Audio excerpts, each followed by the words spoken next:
For decades, museum visitors walked past a case of ancient skulls in Central Europe and quietly assumed someone had made a mistake with the label. The heads were too long, too narrow, tapering upward in a way that looked less like anatomy and more like science fiction. Newspapers in the early 20th century ran the story anyway. Alien remains, buried in European soil for over 1,000 years. The real explanation turns out to be more disturbing than any alien theory. A deliberate, generations-long body modification practice, started on infants only days old, designed by one of history's most feared nomadic empires to manufacture terror before a single sword was ever drawn. Toward the end of the 4th century AD, Roman military commanders stationed along the empire's eastern frontier began receiving reports of an enemy unlike anything their extensive military experience across the length and breadth of the known world had prepared them to expect. This enemy arrived not from any of the familiar directions Roman strategic planning had spent centuries anticipating threats from, but out of the deep interior of the Central Asian steppe, a vast, sparsely documented territorial expanse that Roman geographic knowledge understood only in the vaguest and most speculative terms. The people who emerged from this distant, poorly understood region called themselves, or were called by those who encountered them, the Huns. The most detailed and historically significant Roman account of this initial encounter comes from Ammianus Marcellinus, a Roman soldier and historian whose own military career gave him first-hand familiarity with the eastern frontier, and whose surviving historical writing remains one of the most valuable sources available for understanding the late Roman Empire's final century of existence. Ammianus's description of the Huns, written with the kind of close ethnographic attention that distinguishes his broader historical work, conveys a level of genuine, visceral unease that goes well beyond the conventional rhetorical hostility Roman writers typically directed at foreign peoples they regarded as culturally inferior or militarily threatening. Ammianus specifically records that the Huns did not, in the assessment of Roman observers encountering them for the first time, appear to possess entirely human physical proportions. He describes them, in language that has been quoted and requoted by historians studying this period for centuries since, as resembling two-legged beasts more than conventional human beings, a characterization that reflected not simple cultural prejudice against foreign physical appearance in the abstract, but a specific, detailed reaction to physical features that genuinely diverged from anything Roman observers had previously encountered among any of the numerous other peoples, Germanic, Persian, or otherwise, that centuries of imperial expansion and diplomatic contact had already made reasonably familiar to Roman ethnographic understanding. Among the specific features that generated this reaction, the Huns' mounted archery skill certainly played a role, representing a genuinely novel and effective military capability that Roman infantry-based tactical doctrine struggled to counter through most of the conventional responses available to it. But it was not, according to the weight of the surviving textual evidence, primarily their battlefield tactics that produced the specific quality of superstitious dread Roman accounts consistently associate with initial encounters with Hunnic warriors. It was, overwhelmingly, their physical appearance, and specifically, the distinctive and genuinely unusual shape of their heads. Roman soldiers and civilians who encountered Hunnic warriors, particularly members of the Hunnic elite whose specific cranial modification, as later episodes in this series will document in careful anatomical and cultural detail, was considerably more pronounced than that of ordinary Hunnic warriors, described heads that rose to an elongated, tapering point, with foreheads that sloped backward at an angle no naturally occurring human skull, absent deliberate intervention, would ever produce. This was not a subtle or ambiguous physical difference that required close, careful observation to notice. It was immediately, unmistakably visible even at a distance, and it produced, among populations already primed by generations of folklore and religious tradition, to interpret unusual physical appearance as evidence of supernatural or demonic origin, a genuine conviction among significant portions of the Roman population that they were facing not merely a foreign human military force, but something considerably more sinister, an army that had, in the popular imagination this appearance provoked, emerged directly from the underworld rather than from any conventional, geographically locatable human civilization. What makes this entire episode of history genuinely fascinating from a modern anthropological and archaeological perspective is the confirmed reality behind the superstitious Roman reaction. The elongated skulls Roman observers found so unsettling were not the product of any distinct biologically separate human population, nor were they the result of any genetic condition or evolutionary divergence, however much popular imagination both in antiquity and, as later episodes will explore, in more recent history has occasionally been drawn toward exactly that kind of explanation. They were the deliberate, carefully engineered product of a specific cultural practice, artificial cranial deformation, a documented and anthropologically well understood body modification technique that the Huns had carried with them across thousands of miles of migration, from origins in Central Asia through the Caucasus mountain passes and into the heart of a European continent that had never previously encountered anything quite like it at this particular scale. This practice, examined carefully across the following episodes of this series, reveals itself to be neither random nor incidental to Hunnic culture and military success, but a deliberately maintained, generationally transmitted tradition that served multiple, interconnected social, political, and psychological functions within Hunnic society. Functions ranging from marking elite social status within an otherwise fluid nomadic hierarchy to constructing and reinforcing a distinct group identity capable of binding together an ethnically and linguistically diverse confederation of steppe peoples, to producing exactly the kind of visceral, immediate psychological terror in opposing forces and populations that Ammianus Marcellinus's own unsettled account so clearly demonstrates it successfully achieved among Roman observers who encountered it directly for the first time. It is worth situating this Roman reaction within the broader geographic and historical context that made the Huns' arrival in Europe so genuinely disorienting to contemporary observers.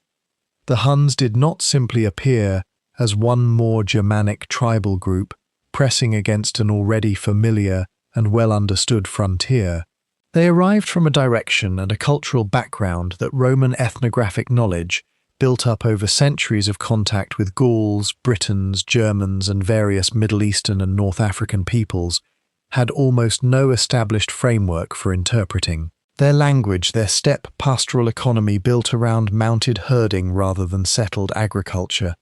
their political organization as a shifting,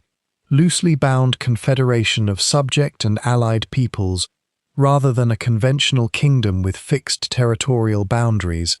and now, compounding all of this genuine cultural unfamiliarity, a physical appearance that violated even the most basic Roman expectations regarding normal human anatomy. All of it combined to produce a sense of encountering something that fell entirely outside the conceptual categories Roman civilization had spent centuries developing to make sense of the foreign peoples along its frontiers. The elongated skull was, in this sense, simply the most immediately visible and viscerally unsettling expression of a much broader, more comprehensive cultural strangeness that the Huns represented to virtually every settled civilization they encountered during their westward expansion across the 4th and 5th centuries. To understand how the Huns actually produced the distinctive elongated cranial shape that so thoroughly unsettled Roman observers, it is necessary to understand a basic anatomical fact about human infant development that made this entire practice, disturbing as its methods and consequences genuinely were, physically achievable in the first place. The human skull, at birth and for a considerable period afterward, is not a single, fused, rigid structure, but a collection of separate bony plates connected by flexible, fibrous tissue at gaps known as fontanelles, most familiar to modern parents as the visibly soft spot at the top of a newborn's head. This anatomical arrangement serves crucial biological functions during birth and early development.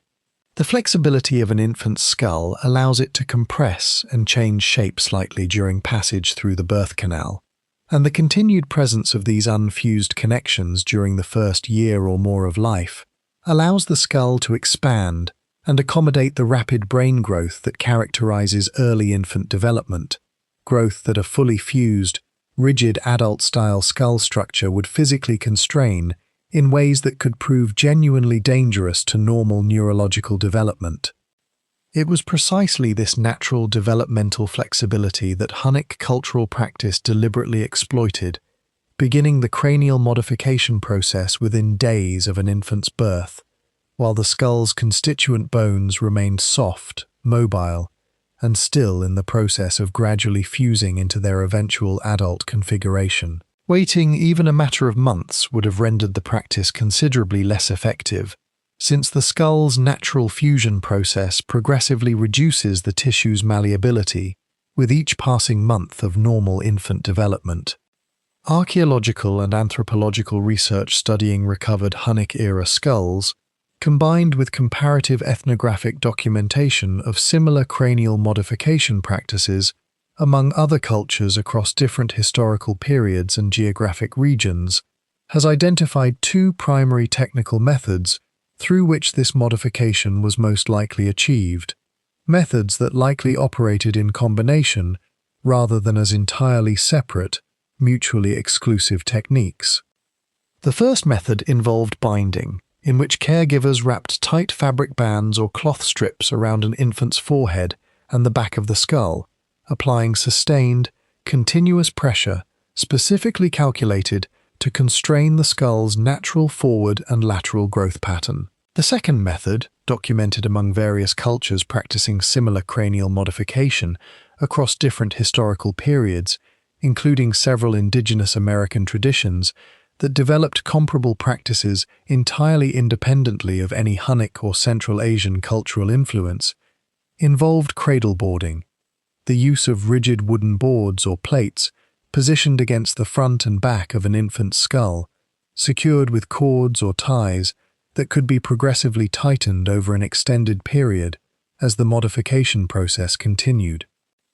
The underlying biomechanical logic driving both methods was identical.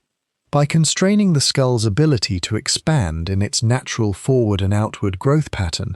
the sustained external pressure forced the skull's continued bone growth to redirect along the path of least resistance, which in this specific configuration meant upward and backward, producing over an extended period of consistent, sustained application the elongated, tapering shape that so thoroughly startled Roman observers encountering it for the first time on the battlefield or in diplomatic contexts. This process was not, by any measure available to modern medical and anthropological understanding, quick or simple, achieving the full, permanent elongation that characterized the most pronounced examples of Hunnic elite cranial modification required sustained, consistent application of binding or cradle boarding pressure across an extended developmental period, generally estimated by researchers studying this practice to have continued somewhere between 1 and 3 years, with the binding materials periodically adjusted, tightened, and monitored throughout this entire span as the infant's skull gradually, permanently assumed its modified shape. Only once the skull's bony plates had progressed sufficiently through their natural fusion process, locking the modified shape into a permanent structural configuration that would persist unchanged for the remainder of the individual's life, could the binding finally be removed. The permanence of this modification deserves particular emphasis because it distinguishes cranial modification from many other forms of body modification practiced across various human cultures throughout history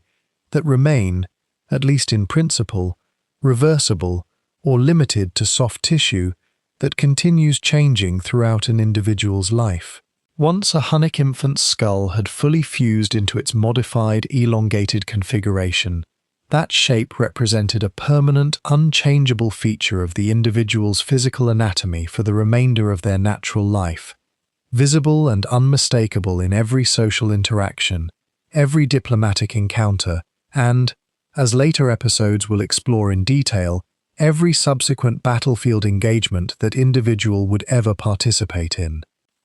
Comparative anthropological research into similar cranial modification traditions documented elsewhere in the world offers useful additional context for understanding exactly how technically demanding and precisely calibrated the Hunnic version of this practice needed to be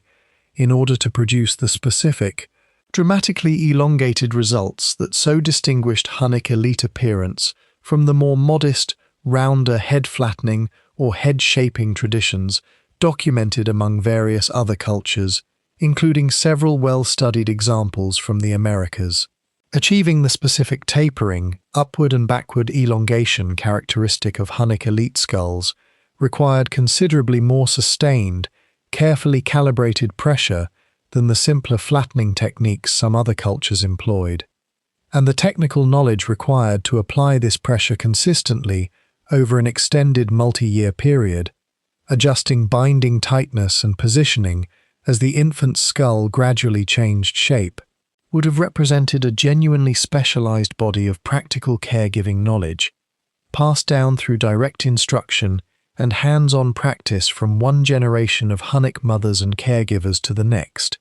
in much the same way that any other technically demanding traditional craft or skill would have been transmitted within a culture that relied entirely on oral instruction and direct apprenticeship, rather than written technical documentation. Modern readers encountering the technical mechanics of Hunnic cranial modification for the first time, as described in the preceding episode, understandably confront an immediate and difficult question regarding the practice's human cost. What did this process actually mean for the infants subjected to it, in terms of physical pain, developmental risk, and the genuine likelihood of serious harm or death occurring before the modification process could be safely completed? The honest historical and medical answer, based on what modern anthropological and forensic analysis of recovered remains can establish, combined with comparative understanding of similar cranial modification practices documented among other cultures, is that this process was neither painless nor without genuine substantial risk to the infant subjected to it. Sustained pressure applied to a developing infant skull, maintained continuously over months or years, would have produced real physical discomfort, and, in cases where binding was applied with excessive tightness or insufficient attention to proper technique,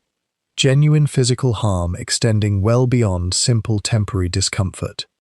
Infants undergoing this process very likely experienced persistent headaches, difficulty settling into comfortable sleep given the continuous pressure against sensitive, still developing cranial tissue, and the kind of sustained, unresolved crying and distress that any modern parent would recognize as clear evidence of a child in genuine physical discomfort. Beyond this baseline discomfort, the binding materials themselves maintained in continuous contact with an infant's skin for extended periods in an era entirely without antibiotics, antiseptic treatment, or any of the basic hygiene infrastructure modern medicine takes for granted, created genuine risk of skin irritation, pressure sores, and localized infection at points of sustained friction or excessive tightness. Complications that, in the specific medical context of the 4th and 5th centuries, could escalate into serious, even life-threatening illness, without the kind of straightforward medical intervention that would resolve equivalent complications easily in a modern clinical setting. The most serious potential risks, however, extended beyond skin-level complications into the realm of genuine neurological and sensory harm. If binding was applied with technique that was excessive in force or improperly distributed across the developing skull, The sustained pressure carried genuine risk of causing blindness, hearing loss, or more severe neurological complications through excessive compression of the developing brain, the optic nerves, or the various other sensitive neurological structures housed within and immediately adjacent to the skull during this critical period of infant development. Death, in cases where binding technique was applied with genuinely excessive force, or where infection or other complications went unmanaged, represented a real and, based on the archaeological evidence available for interpretation, not infrequent outcome of this practice. Despite these substantial, well-documented risks, the available historical and archaeological evidence indicates that Hunnic parents, and the broader culture in which this practice was embedded, continued applying cranial modification to their infant children across multiple generations, suggesting that whatever calculation of risk and benefit governed this decision within Hunnic cultural understanding, the perceived value of successfully producing an elongated skull consistently outweighed the acknowledged substantial risks the process carried. Surviving evidence and comparative anthropological understanding of similar practices in other cultures suggests that Hunnic culture appears to have understood and, to whatever extent their available medical and practical knowledge allowed, accepted this risk as a kind of foundational trial the individual endured at the very beginning of life. An initial test of physical resilience that, having been successfully survived, was understood to demonstrate and even help forge the kind of underlying physical hardiness that survival on the unforgiving Central Asian and later European steppe more broadly demanded from every member of Hunnic society throughout the entirety of their subsequent lives.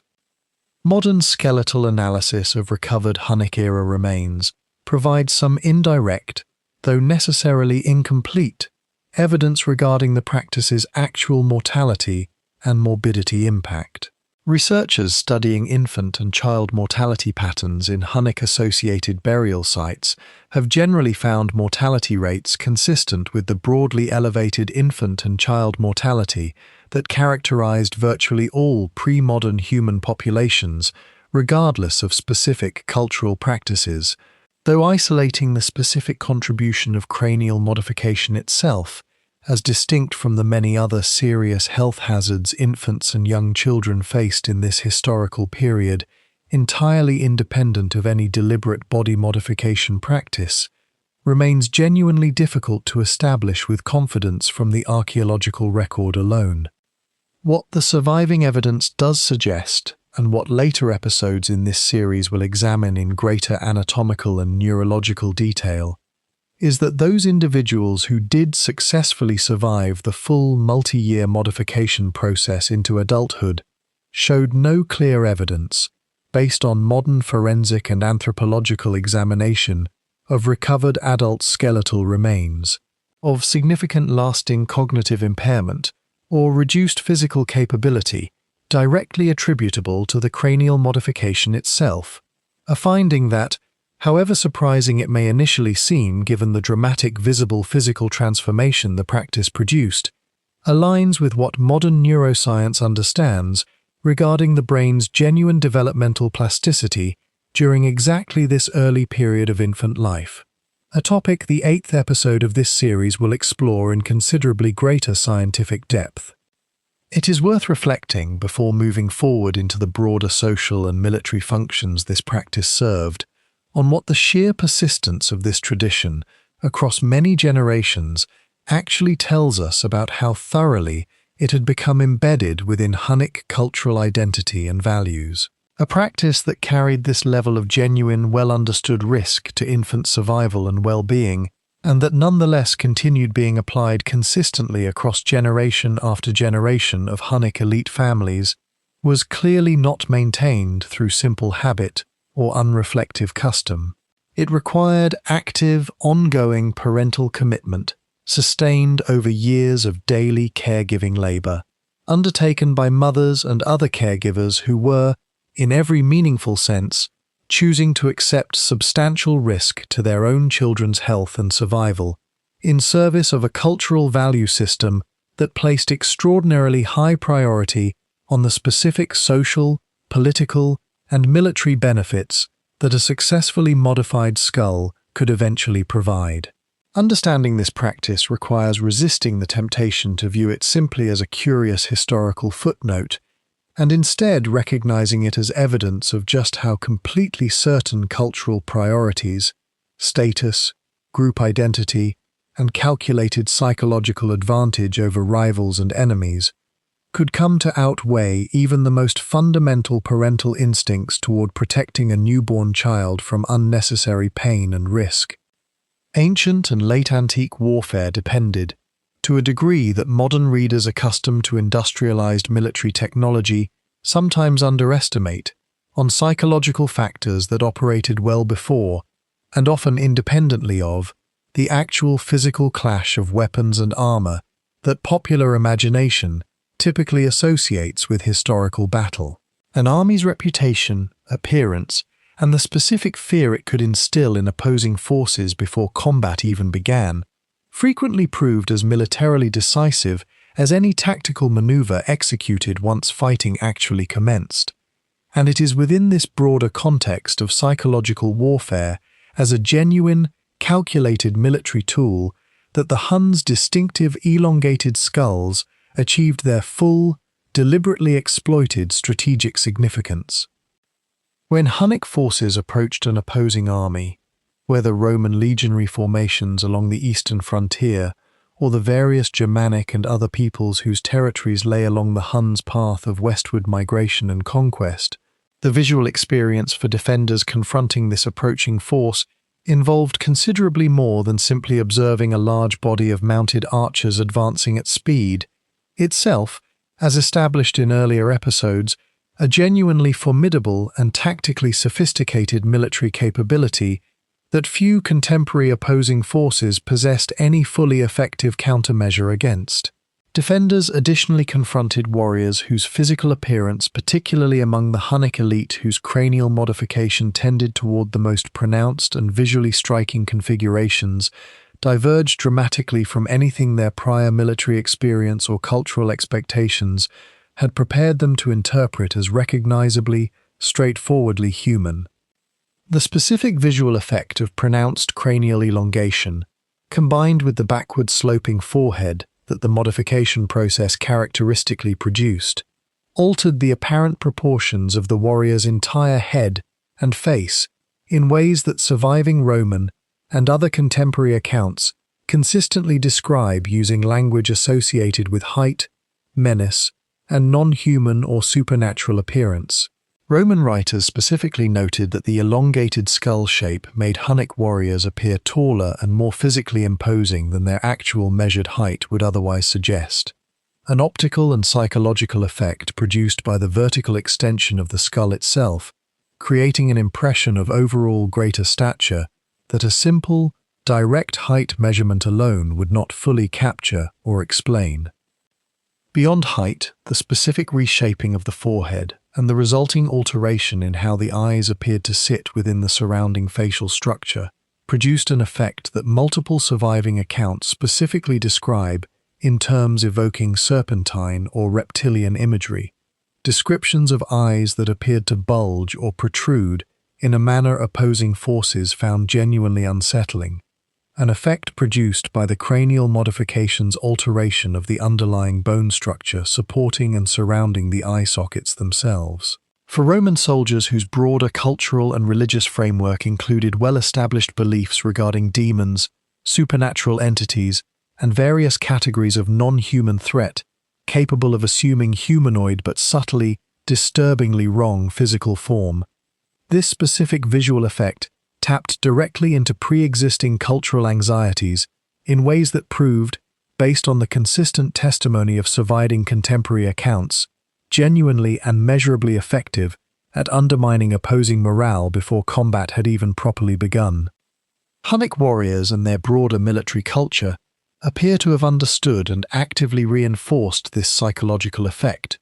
rather than treating it as simply an incidental byproduct of an otherwise unrelated cultural practice. Surviving accounts and archaeological evidence suggest that Hunnic warriors sometimes styled their hair specifically to accentuate the unusual cranial shape,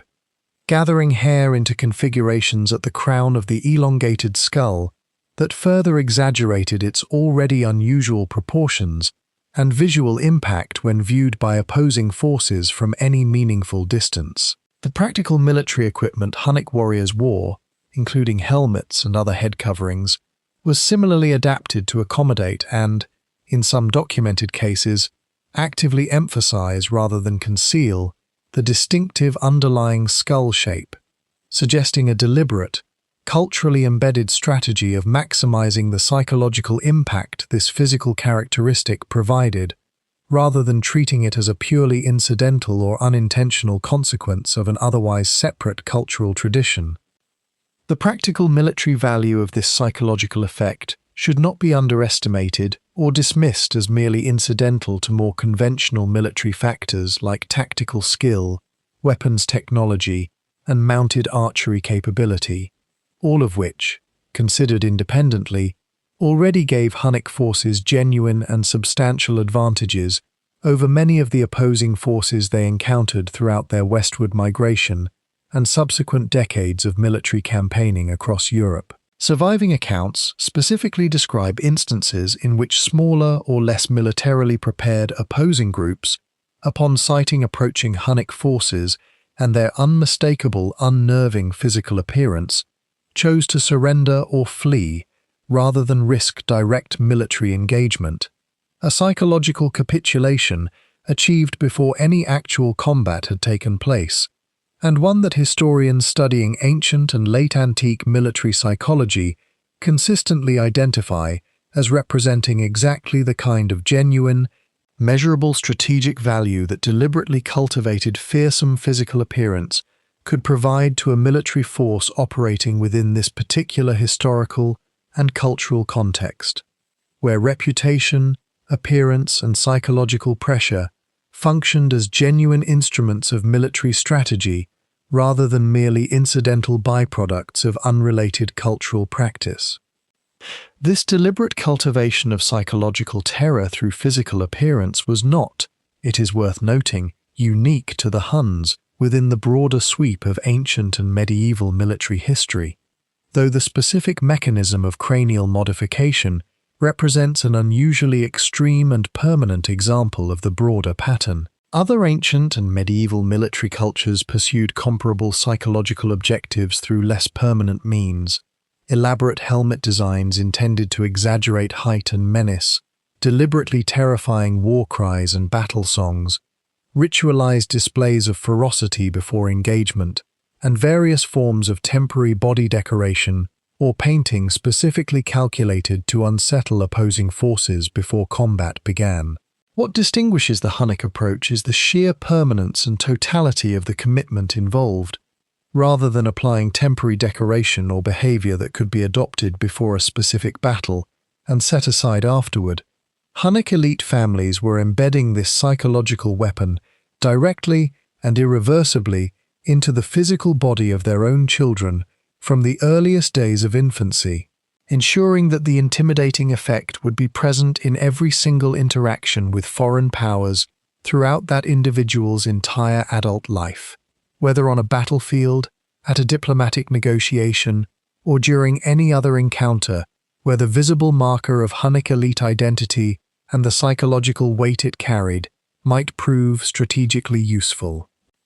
Despite the dramatic and historically consequential impression that elongated Hunnic skulls made on Roman and other contemporary observers, modern archaeological and anthropological research, studying recovered skeletal remains from Hunnic-era burial sites, has established an important qualifying detail that complicates any simple assumption that cranial modification represented a universal practice applied uniformly across the entire Hunnic population.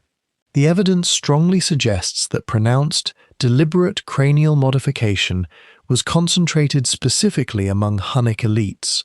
ruling families, senior military commanders, and their immediate relatives, rather than representing a practice universally applied across the broader Hunnic population, regardless of social standing.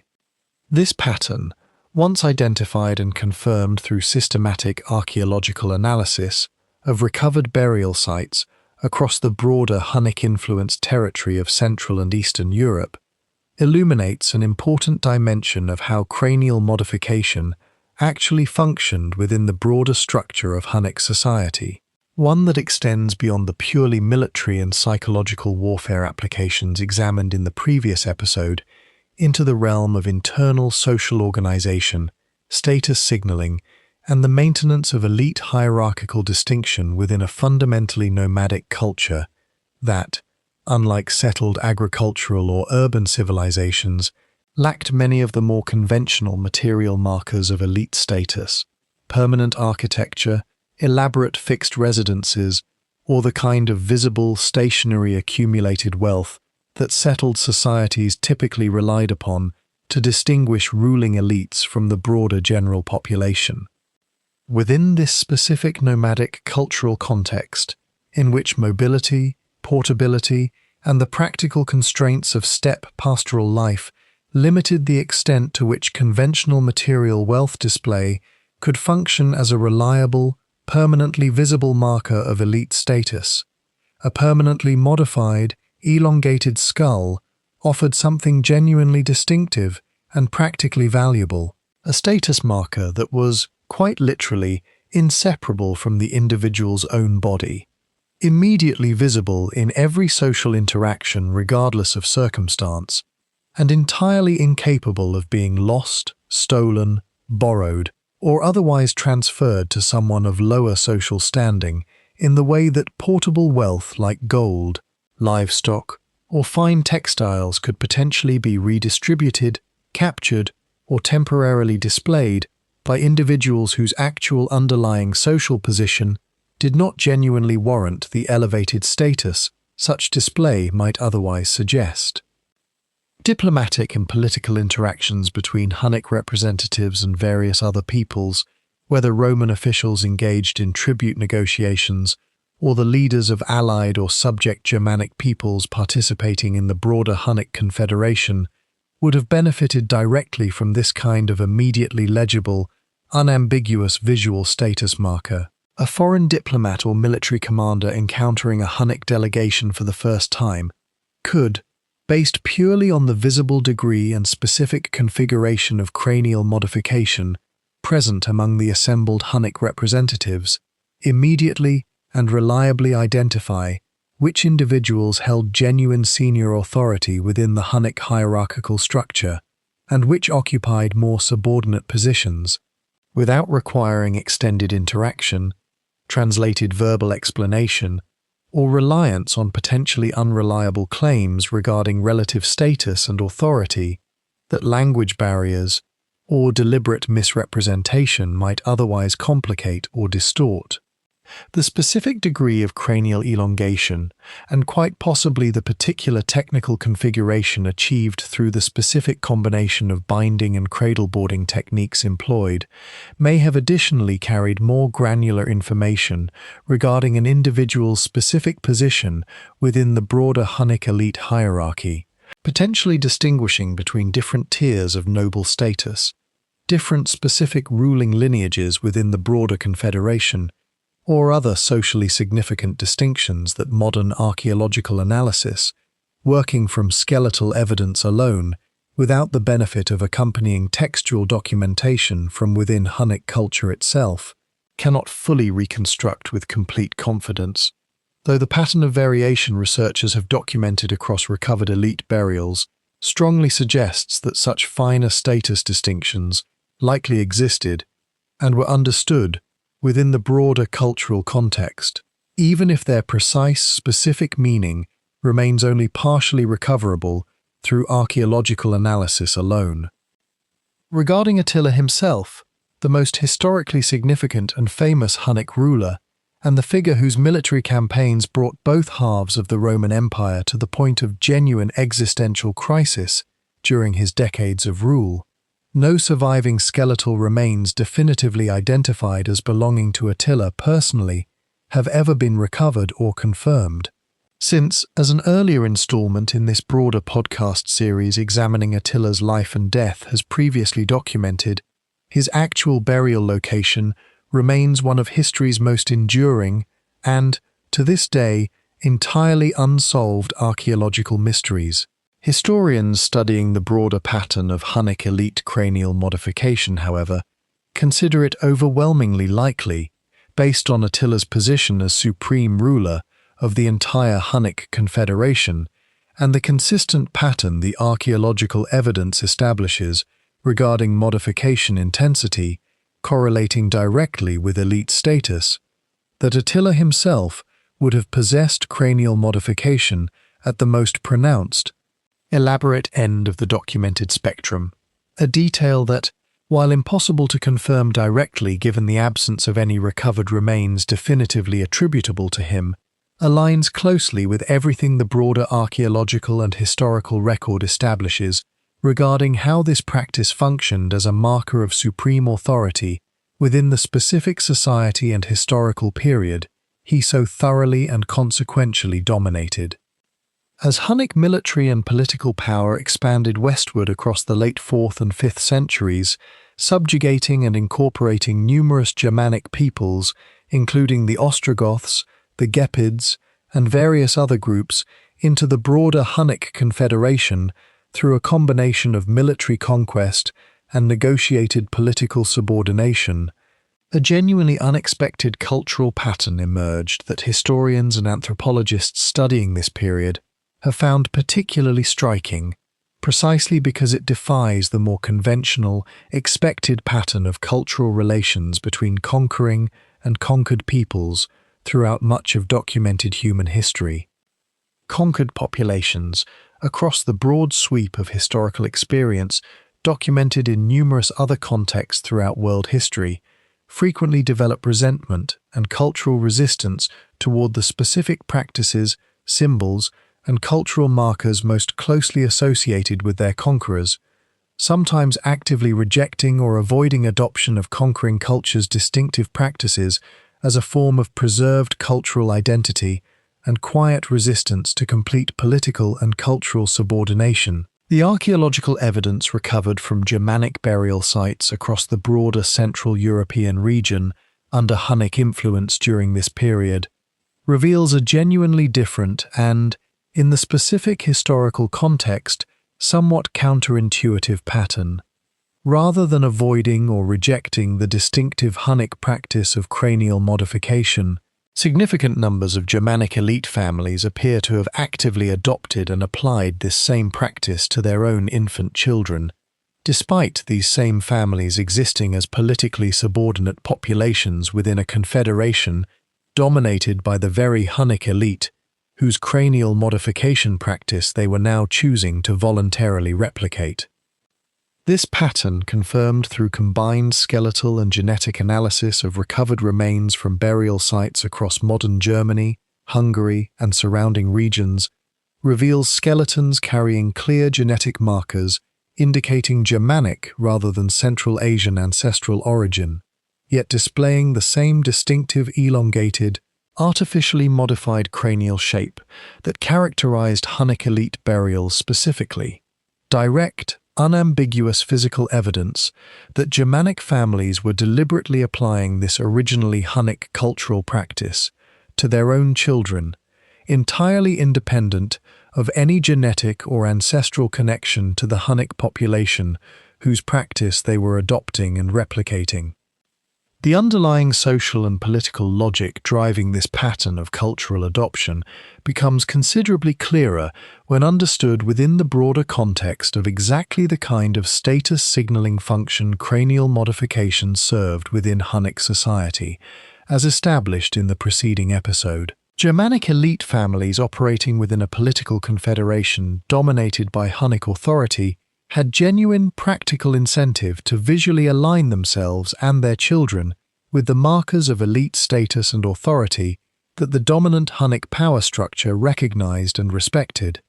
particularly given the practical political and social benefits that closer visual and cultural association with Hunnic elite identity could plausibly provide. facilitating easier diplomatic interaction, potentially easing negotiation of advantageous marriage alliances with Hunnic noble families, and generally positioning these Germanic elite families more favorably within the broader social and political hierarchy that Hunnic conquest and confederation building had imposed across this region of Europe. This specific historical pattern offers a genuinely instructive illustration of a broader anthropological principle that researchers studying cultural transmission and adoption across numerous different historical contexts have repeatedly documented. That dominant political and military power frequently generates a form of aspirational cultural adoption among subordinate populations, distinct from and sometimes directly contradicting the alternative pattern of cultural resistance and preservation that other historical contexts, involving different specific configurations of political power, cultural values, and the particular practices in question, more commonly produce. Cranial modification, in this specific historical case, functioned less as an ethnic marker exclusively tied to Hunnic biological ancestry, and considerably more as a genuinely transferable status symbol, one that subordinate populations could adopt and apply to their own children,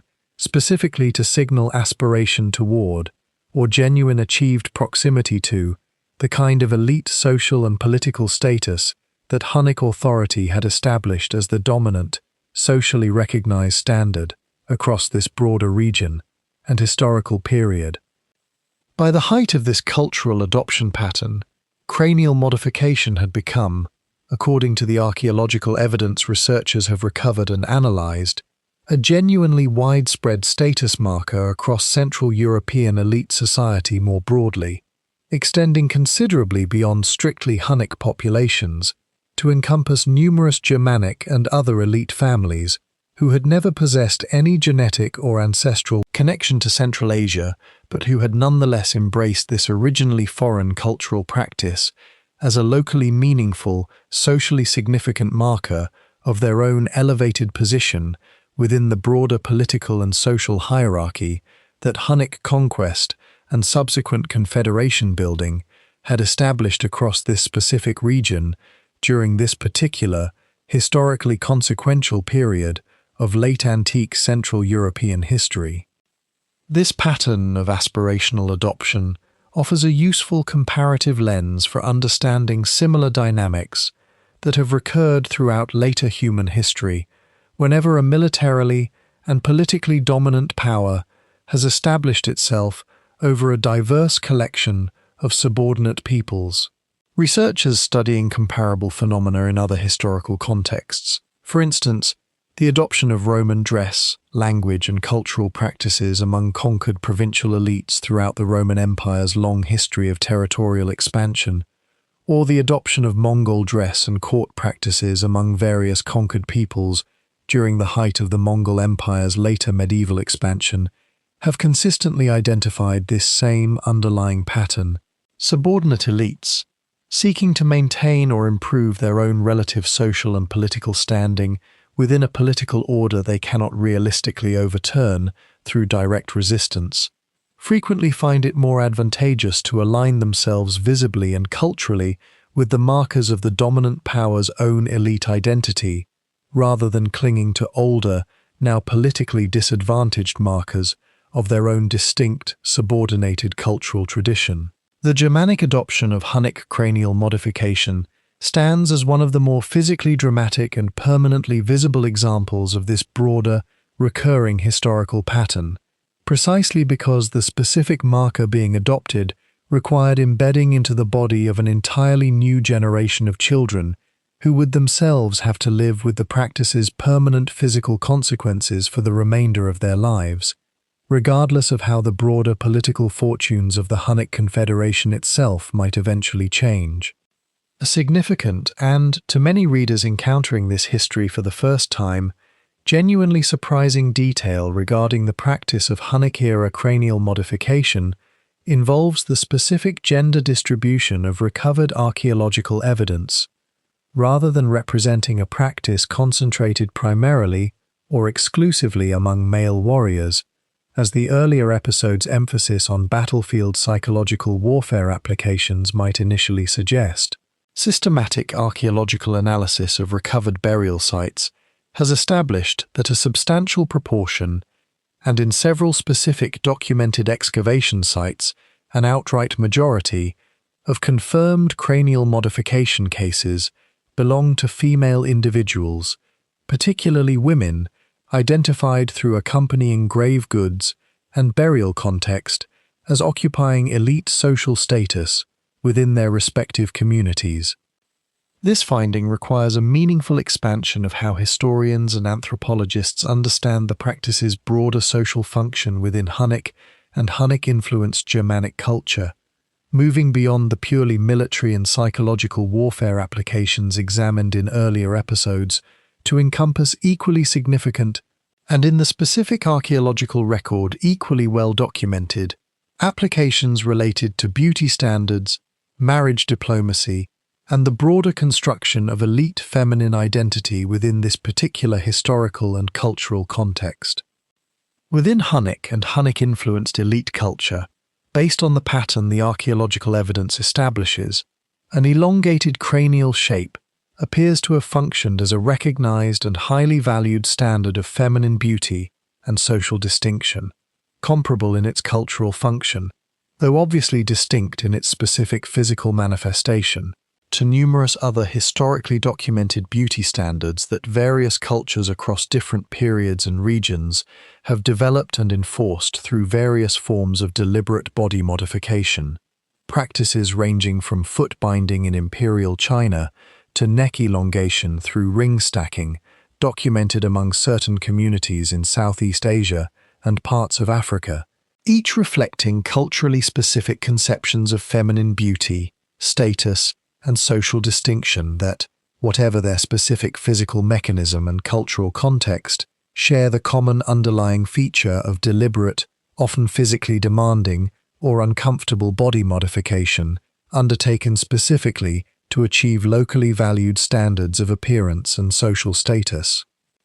Elite Hunnic and Hunnic-influenced Germanic women bearing this modification are documented, through recovered grave goods and burial context, to have often accompanied their distinctive cranial shape with elaborate hairstyling and ornamentation specifically designed to complement and further emphasize the unusual, elongated skull configuration, including gold and silver hairpins, elaborately carved bone combs,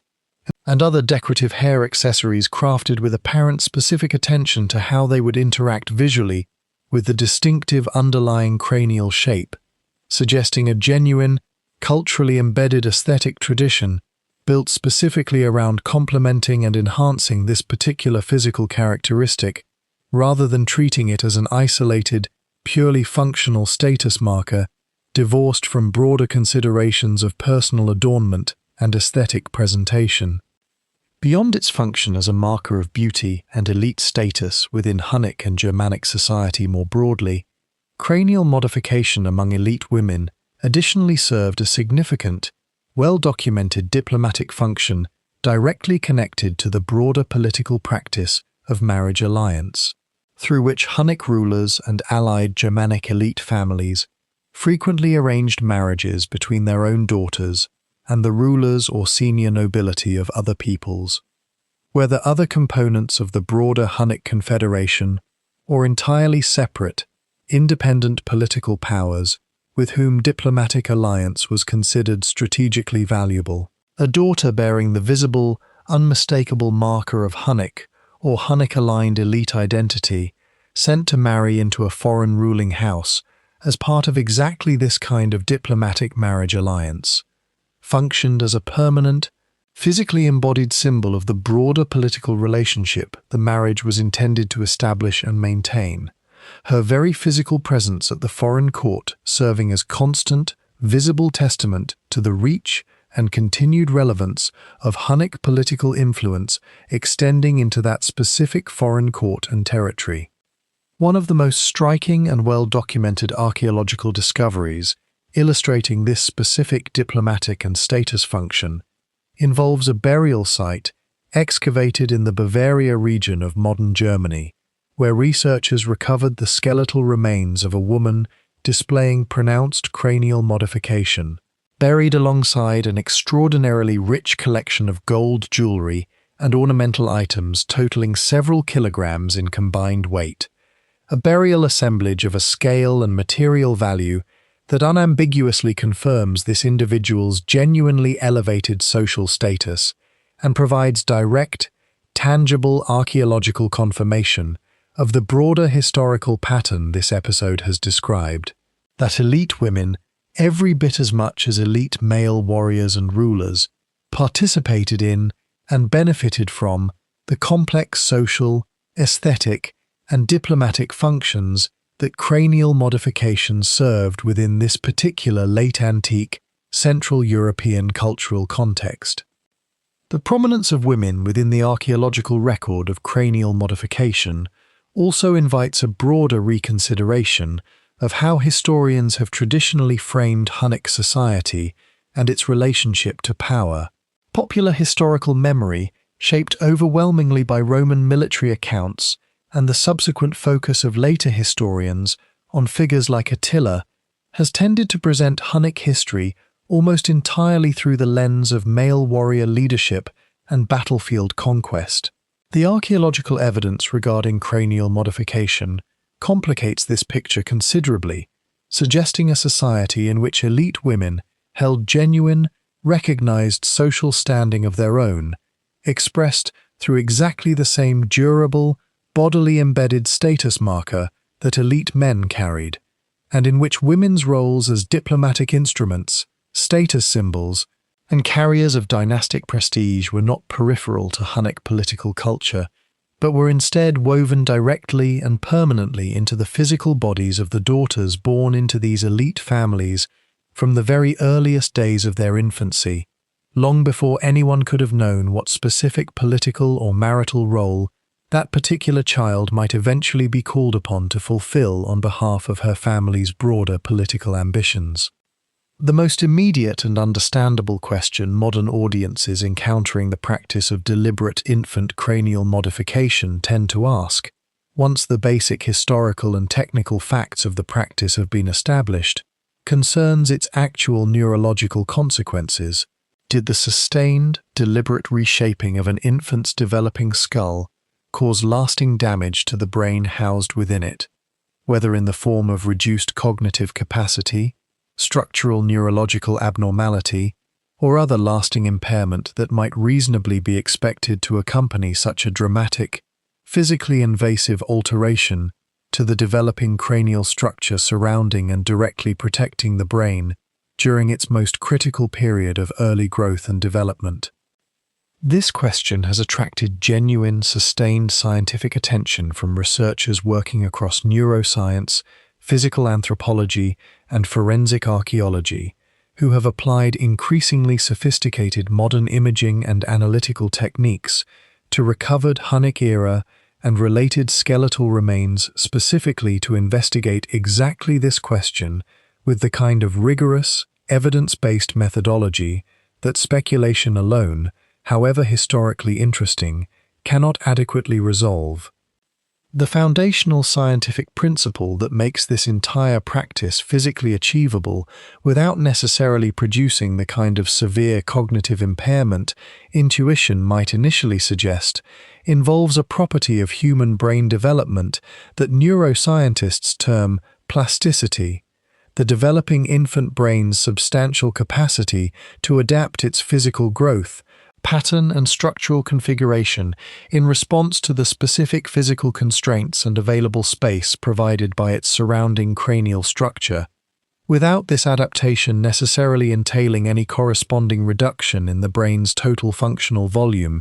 its essential internal structural organization, or its ultimate cognitive capacity and functional capability. When researchers have conducted detailed three-dimensional imaging analysis of recovered skulls displaying confirmed artificial cranial modification, comparing the internal cranial cavity volume of modified skulls against equivalent measurements taken from unmodified skulls of comparable individuals from the same general population and historical period. The consistent finding across multiple independent research studies has been that total cranial cavity volume, and by direct extension, the total physical space available for brain tissue during the individual's developmental period, remains substantially consistent between modified and unmodified skulls, despite the dramatically different external shape and proportions the modification process produces. The brain, in other words, appears to adapt its specific growth pattern and internal geometric configuration to conform to the altered, elongated shape the modification process imposes upon the surrounding cranial structure, without this adaptation requiring or producing any significant corresponding reduction in the brain's total developed volume or, based on the currently available evidence, its fundamental functional capacity. This finding aligns closely with, and receives further confirmation from, the broader historical and archaeological record regarding Hunnic political, military and administrative accomplishment during the specific period when this practice was most widely and intensively applied among the Hunnic elite, a population whose ruling class had suffered significant, widespread cognitive impairment as a direct consequence of a universally applied elite cultural practice, would represent a genuinely difficult historical pattern to reconcile with the well-documented reality of Hunnic political and military accomplishment during this same period.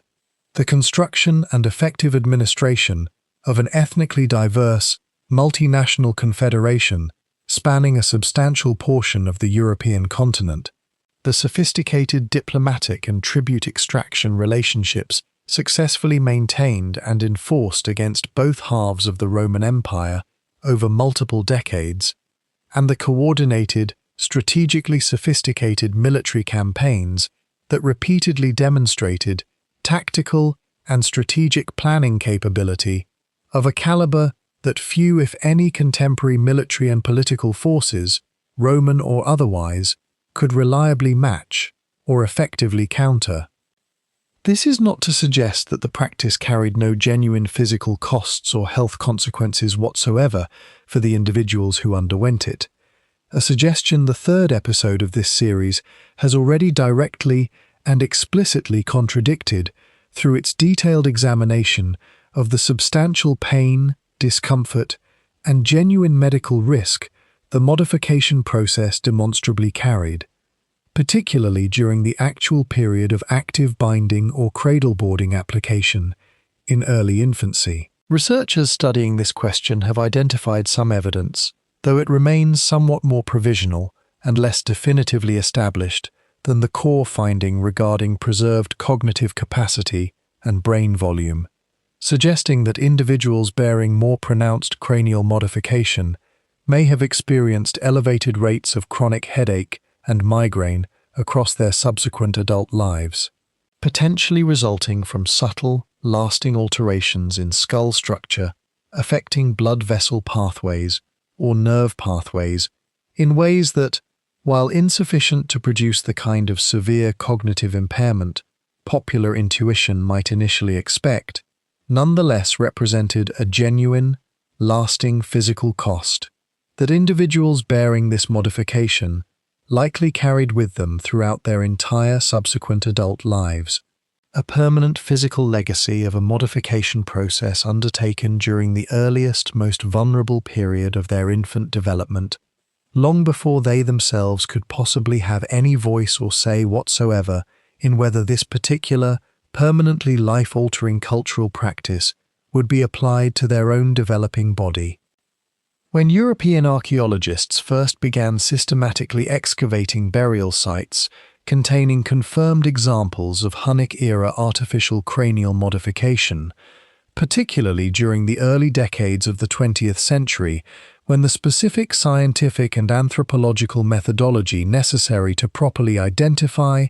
analyze, and correctly interpret this practice remained considerably less developed than the sophisticated forensic and genetic analytical techniques available to modern researchers.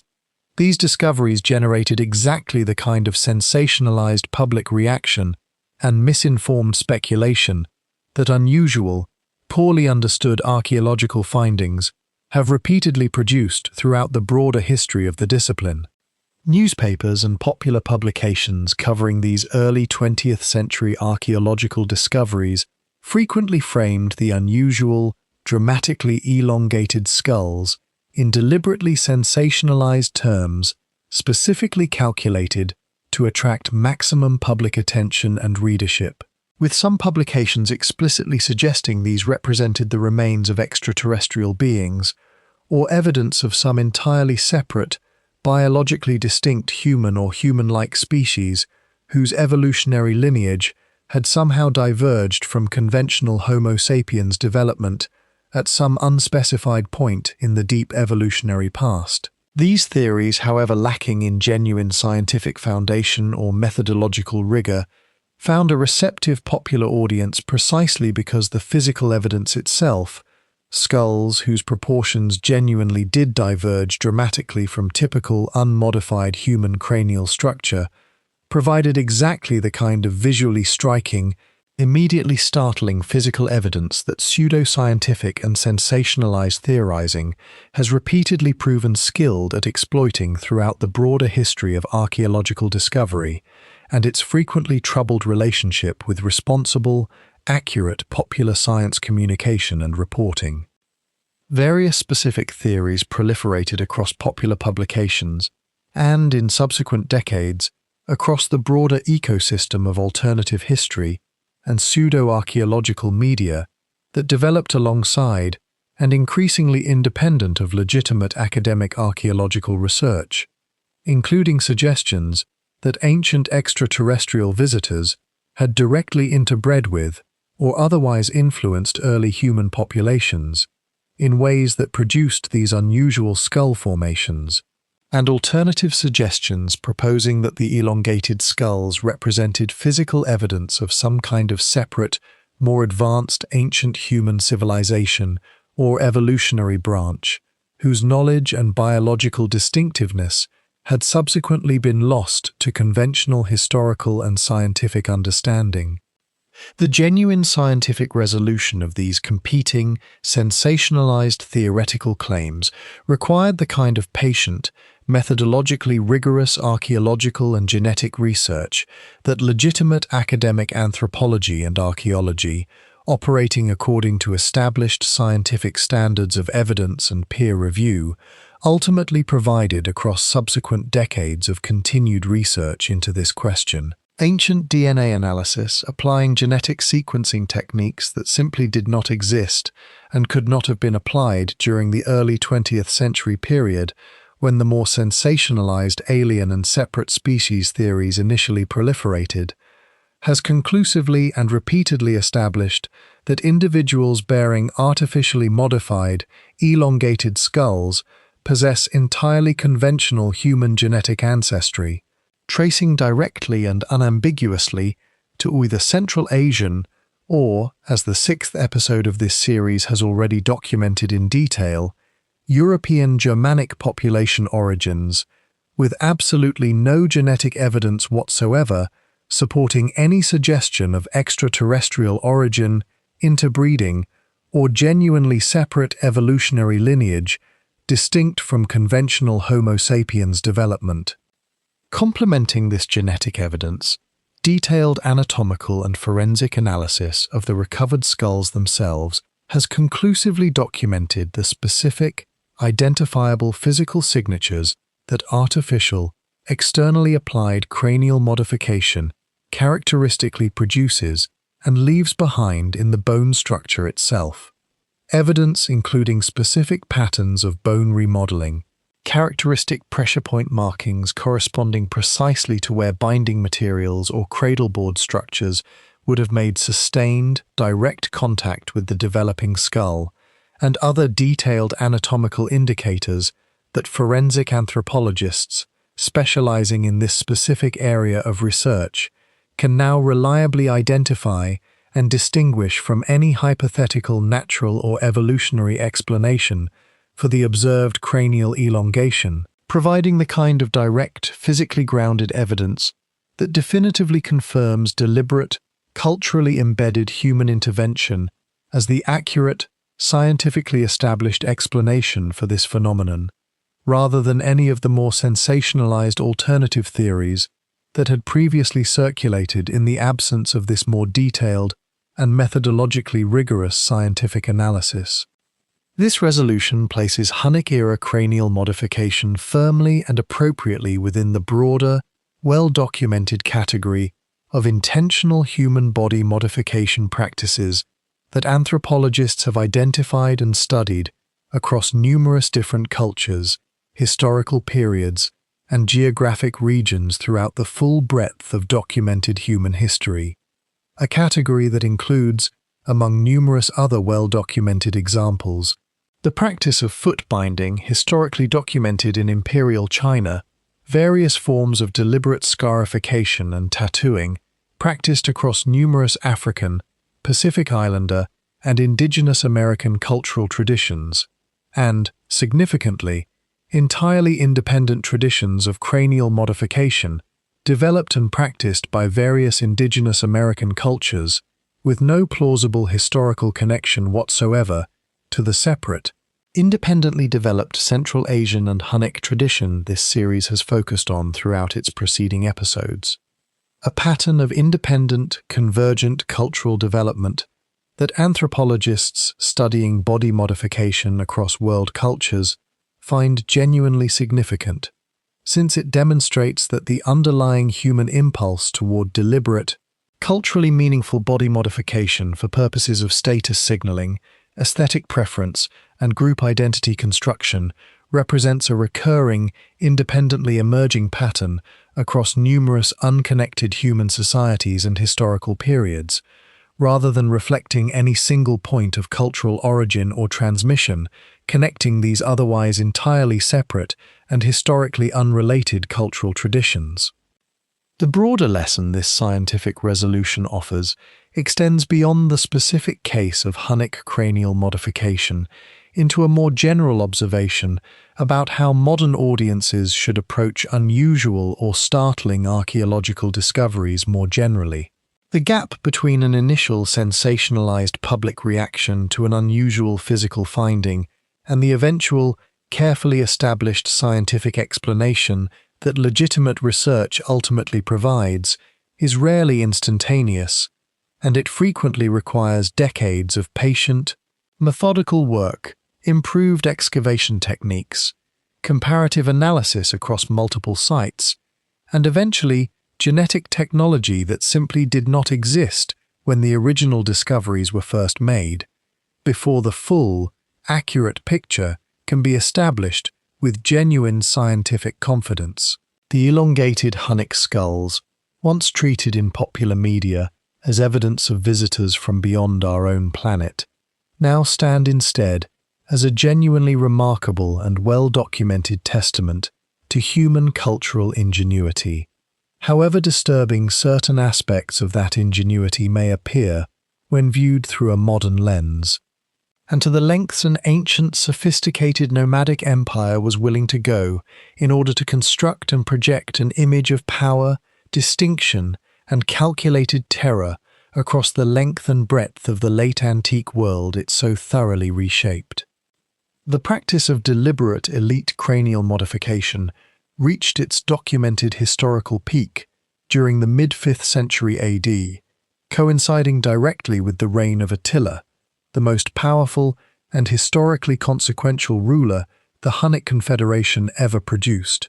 whose military campaigns brought both the eastern and western halves of the Roman Empire to genuine, sustained crisis across multiple decades of continuous conflict, diplomatic pressure, and extracted tribute payment before his own sudden, historically consequential death in 453 AD, an event examined in detailed depth in an earlier installment of this broader podcast series. Following Attila's death and the subsequent, remarkably rapid collapse of the broader Hunnic Confederation, he had spent decades personally constructing and holding together.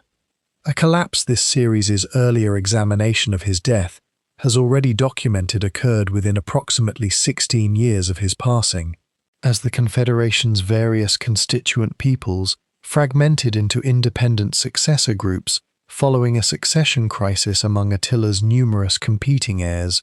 The practice of deliberate cranial modification experienced a correspondingly rapid decline in both frequency and cultural significance across the broader Central European region, where it had previously flourished as a recognized, socially significant elite status marker.